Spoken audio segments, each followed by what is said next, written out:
అందరికీ నమస్తే. Welcome back to rainbow home cooking. ఈరోజు చూపించబోయే స్పెషల్ రెసిపీ కొరమేను ఇగురు. కొరమేను అందరికీ ఒక ఫేవరెట్ రెసిపీ కదా. దీంతో పులుసు కంటే కూడా ఇగురు చేసుకుంటే టేస్ట్ చాలా అద్భుతంగా ఉంటుంది. ఇంకా గోదావరి జిల్లాల స్టైల్లో ఈరోజు మీ అందరికీ కొరమేను ఇగురిని ఎలా తయారు చేసుకోవాలో ఇప్పుడు మీ అందరికీ ఈజీగా చేసి చూపిస్తాను. ఈ రెసిపీ కోసం ముందుగా మసాలాని ప్రిపేర్ చేసుకోవాలి. 1 టీ స్పూన్ అల్లం, 8 వరకు వెల్లుల్లి, ఇంకా 1 టీ స్పూన్ జీలకర్ర, ఇంకా 2 లవంగాలు, వీటిని మిక్సీ పట్టేసుకోవాలి.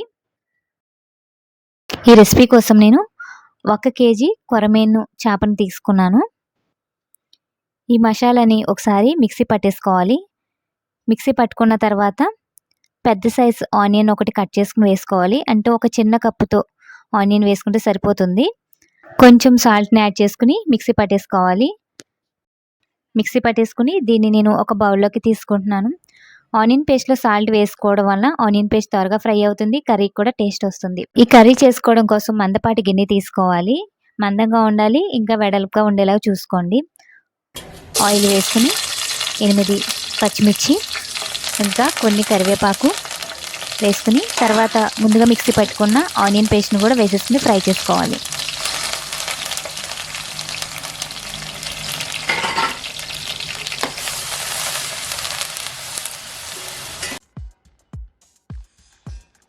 ఆనియన్ పేస్ట్ ఫ్రై అయిన తర్వాత 1/2 టీ స్పూన్ పసుపు, 3 టీ స్పూన్ల కారం, ఇంకా టేస్ట్కి సరిపడినంత సాల్ట్ వేసుకోవాలి. ఆనియన్ పేస్ట్లో నేను ఎప్పుడు కూడా సాల్ట్ వేసుకుని మిక్సీ పట్టుకుంటాను కాబట్టి కర్రీలో తగ్గించుకుని వేసుకుంటాను. చేపల కర్రీకే కాదండి, మనం గుత్తి వంకాయ కర్రీ చేసుకున్నప్పుడు కూడా ఆనియన్ పేస్ట్లో సాల్ట్ వేసుకోవడం వలన ఆనియన్ త్వరగా ఫ్రై అవుతుంది, కర్రీకి టేస్ట్ వస్తుంది. మనం ఇలా వెడల్పుకుండా తీసుకుంటే చేపలు ఇలా సమానంగా పెట్టుకోవడానికి బాగుంటుంది. ఒకదాని మీద ఒకటి పడేసే కంటే ఇలా సమానంగా పెట్టుకుని కర్రీని ఉడికించుకుంటే టేస్ట్ కూడా చాలా బాగుంటుంది. చేపలన్నీ వేసేసుకున్న తర్వాత టర్న్ చేసుకోవాలి.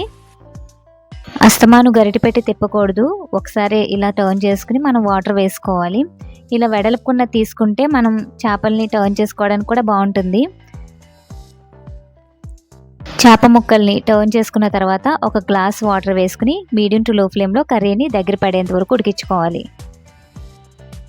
కొరమేను కర్రీకి మనం కొంచెం మందంగా ఉన్న తీసుకోవాలండి, త్వరగా అడుగు పెట్టేస్తుంది. మధ్య మధ్యలో ఒకసారి చెక్ చేసుకుంటూ ఉండండి కర్రీ ఉడికేటప్పుడు, లేదంటే త్వరగా అడుగు పట్టేసి అడుగును మాడిపోతూ ఉంటుంది. కొరమేనుతో పులుసు చేసుకునే కంటే ఇలా ఇగురు చేసుకుంటే కర్రీ టేస్ట్ చాలా బాగుంటుంది. మనం ఈ కర్రీతో ఎంత రైస్ అయినా తినేయచ్చు అనిపిస్తుంది, అంత టేస్టీగా ఉంటుంది. కొరమేను కర్రీ అయితే చాలా సింపుల్గా రెడీ అయిపోయింది. రెసిపీ కూడా చాలా ఈజీగా అనిపించింది కదా, టేస్ట్ కూడా చాలా బాగుంటుంది. ఈసారి కొరమేనుతో మీరు కూడా ఇలా ఒకసారి కర్రీని ట్రై చేయండి. Thanks for watching.